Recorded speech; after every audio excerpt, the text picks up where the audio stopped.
अस्सलामु अलैकुम दोस्तों,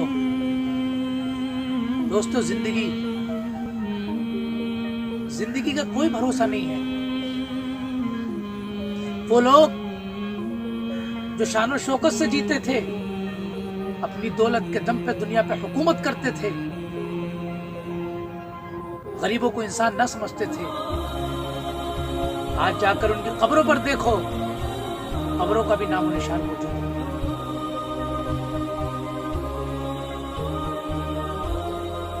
आज मैं अपनी उन माँ बहनों से मुखातिब होना चाहता हूँ जो खुदा की नाफरमानी में इतनी मुब्तला हो चुकी हैं कि अपने आप को जिंदगी का सबब भूल गई हैं। ये भूल गई हैं कि अल्लाह पाक ने उन्हें किस लिए पैदा फरमाया था। फैशन परस्ती में, बेपर्दगी में, इस जिंदगी में इतना खो गई हैं, इस दुनिया में इतना खो गई हैं कि आखिरत को भूल गई हैं, अल्लाह को भूल गई हैं। ये भूल गई हैं कि उन्हें कब्र के अंदर भी जाना है, कब्र के अंदर जाकर फरिश्तों का सामना करना है और आखिरत में जाकर मेरे खुदा का सामना करना है। मैं उन औरतों से मुखातिब होना चाहता हूं जो आज की जिंदगी में खोकर खुदा को भूल चुकी हैं, कब्र के अजाब को भूल चुकी है।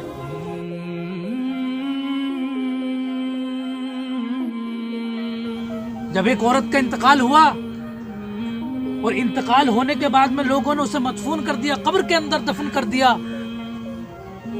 कुछ अरसा गुजरा। मैं मां बहनों से अपनी कहना चाहता हूं कि इस वाकये को गौर से सुने। हो सकता है ये वाकया तुम्हारी जिंदगी में चेंजिंग तब्दीली पैदा कर दे।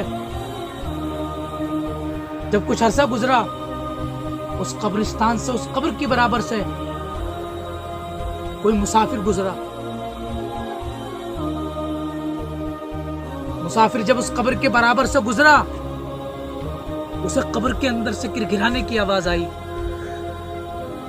रोने की आवाज आई कि कब्र के अंदर से कोई औरत ये कह रही है कि मुझे कब्र के अंदर से निकालो, मैं कब्र के अंदर जिंदा हूं,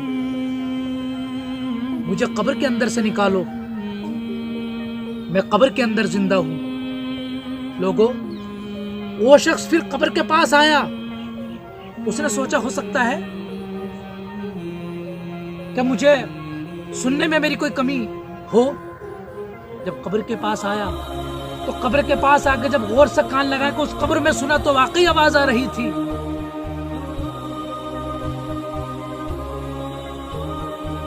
उस शख्स को जब इत्मीनान हो गया कि कब्र के अंदर कोई औरत जिंदा है, लोगों वो एक बस्ती में पहुंचा जो उस कब्रिस्तान के करीब थी और उस बस्ती में जाकर चंद लोगों को इकट्ठा किया और इकट्ठा करने के बाद में कहने लगा, लोगों, तुम्हारे कब्रिस्तान के अंदर एक कब्र है, जो औरत उसके अंदर से गिड़गिड़ा रही है, आवाज बुलंद कर रही है कि मुझे कब्र के अंदर से निकालो, मैं कब्र के अंदर जिंदा हूं। पहले तो लोगों ने उसकी बात का इत्मीनान नहीं किया, लेकिन जब उसने इसरार और जिद की तो चंद लोग उसके साथ गए और कब्रिस्तान में जब पहुंचे तो लोगों जब उस कब्र के पास पहुंचे, उन्हें भी इत्मीनान हो गया जब अपने कानों से सुना कि वाकई कब्र के अंदर से आवाज आ रही है कि कोई औरत ये कह रही है, लोगों, मुझे कब्र के अंदर से निकालो, मैं कब्र के अंदर जिंदा हूं। गौर से सुनना लोगों। वो लोग किसी आलिम के पास पहुंचे, इमाम साहब के पास पहुंचे और आलिम के पास जाकर कहने लगे, मौलाना,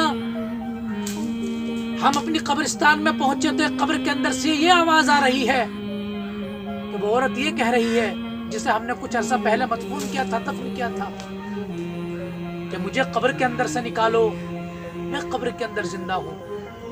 आपसे पूछना ये है कि आप हमें ये बता दें कि हमें उसे कब्र के अंदर से निकालना चाहिए या नहीं। मौलाना ने जवाब दिया, इमाम साहब ने जवाब दिया कि बेशक अगर तुम्हें इस बात का इत्मीनान है कि वो औरत कब्र के अंदर जिंदा है तो कब्र खोल दो और कब्र खोलने के बाद में ये देखो कि वाकई वो औरत कब्र के अंदर जिंदा है या नहीं। लोग वापस कब्रिस्तान में पहुंचे और कब्रिस्तान में जाने के बाद में जब कब्र की मिट्टी हटाई, मिट्टी हटाने के बाद में जब पटले हटाए तो पटले हटाने के बाद में देखते क्या है? कब्र के अंदर देखते क्या है? क्या कब्र के अंदर एक औरत मौजूद है जो बरहना है? उस औरत ने आवाज लगाई, लोगों मेरे घर जाओ और घर जाने के बाद में लिबास लेकर आओ, कोई चादर लाओ जिससे मैं अपना जिस्म ढांप सकूं, पर्दा कर सकूं। लोग दौड़े दौड़े उसके घर पहुंचे, उसका लिबास लिया, चादर ली और लाकर कब्र के अंदर उसे दिया। लिबास पहनकर चादर ओढ़ के दौड़ी दौड़ी अपने घर पहुंची। कमरे में जाकर कमरे की कुंडी उसने लगा दी और वो लोग जो कब्रिस्तान के अंदर मौजूद थे उसके घर पहुंचे। घर जाने के बाद में कुंडी खटखटाने लगे और कहा, ये औरत कमरा खोल, हमें तुझसे कुछ बातचीत करनी है, कुछ पूछना है। क्या तू कब्र के अंदर इतने दिन के बाद भी कैसे जिंदा मौजूद थी?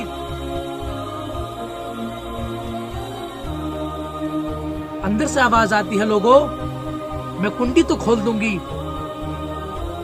लेकिन कमरे के अंदर सिर्फ वो शख्स आए जिनके दिल के अंदर ऐसी ताकत मौजूद हो जो मेरा सामना कर सके। इसलिए कि मेरी हालत ऐसी हो चुकी है कि किसी कम हिम्मत वाले ने अगर मेरे ऊपर नजर डाल दी तो वो बेहोश हो जाएगा, मर जाएगा। इसलिए वो शख्स आए मेरे पास जो मुझे देखने की ताब रखें, हिम्मत रखें। लोगों ने बाहर से कहा, तू कमरा खोल। दो चार लोग इकट्ठा हुए जो बड़े हिम्मत वाले थे कि हम तेरा सामना करने के लिए तैयार हैं। जब उसने कुंडी खोली, वो लोग अंदर पहुंचे तो देखते क्या है, अल्लाह अकबर। उसने जब सर से दुपट्टा हटाया तो सर के अंदर सिर्फ एक हड्डी मौजूद थी। सर के ऊपर ना कोई बाल मौजूद था और ना ही खाल मौजूद थी।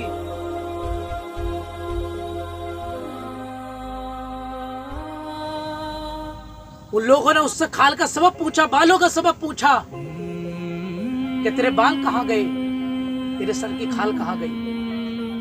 उस औरत ने कहा, लोगों मैं जब दुनिया के अंदर जिंदा मौजूद थी तो मैं खुदा की ऐसी नाफरमानी करती थी कि जब कहीं शादी ब्याह होती अपने बालों को संवार के मैं लोगों को दिखाया करती थी, बेपर्दगी करती थी।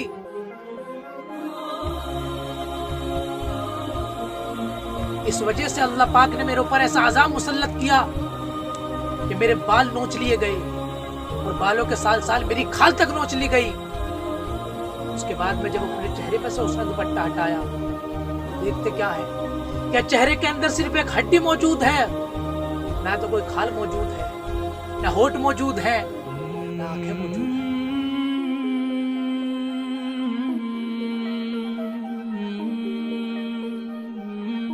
लोग हैबत में पड़ गए। कहा, तेरे सूरत पे की तेरी शक्ल की खाल कहां चली गई, तेरे होठ कहां चले गए, तेरी आंखें कहां चली गई? कहा, जिस वक्त मैं घर से निकलती थी इतना फैशन क्या करती थी, गैर महरमों को दिखाने, गैर लोगों को दिखाने के लिए चेहरे पे फेस पाउडर लगाया करती थी। फैशन क्या करती थी? सिर्फ इसलिए कि गैर मर्द मुझे देखे।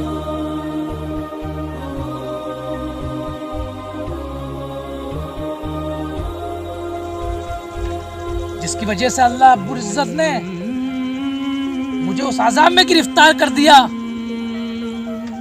उन लोगों को मुझे इबरत बना दिया लोगों के लिए कि जो औरतें दुनिया के अंदर फैशन करती हैं, बेपर्दगी करती हैं और खुदा की नाफरमानी करती हैं, दुनिया में तो जलील होती हैं, लेकिन मरने के बाद में उन्हें कब्र के अंदर ऐसे अज़ाबों में गिरफ्तार कर दिया जाएगा जैसे वो औरत बयान करती है।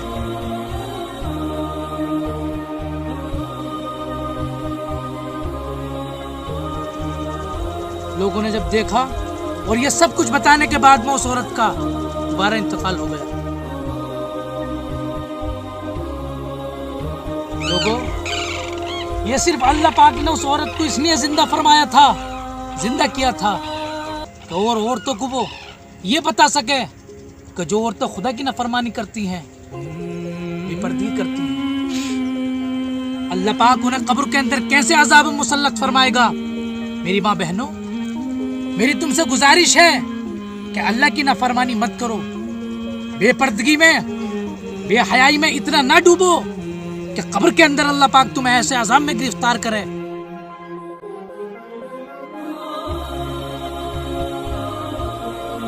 आज मैं उन औरतों से कहना चाहता हूँ कि जब खुदा की नाफरमानी किया करो तो हजरत फातिमा का वो सजदा याद कर लिया करो।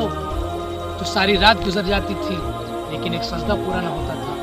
किसी शायर ने क्या खूब कहा है कि जिंदगी का भरोसा नहीं मोमिनो, जितना मुमकिन हो जिक्रे खुदा कीजिए और साथ जाएगा दुनिया से दौलत न कुछ, इसकी उल्फत को दिल से जुदा कीजिए। अस्सलाम वालेकुम। साथ अपने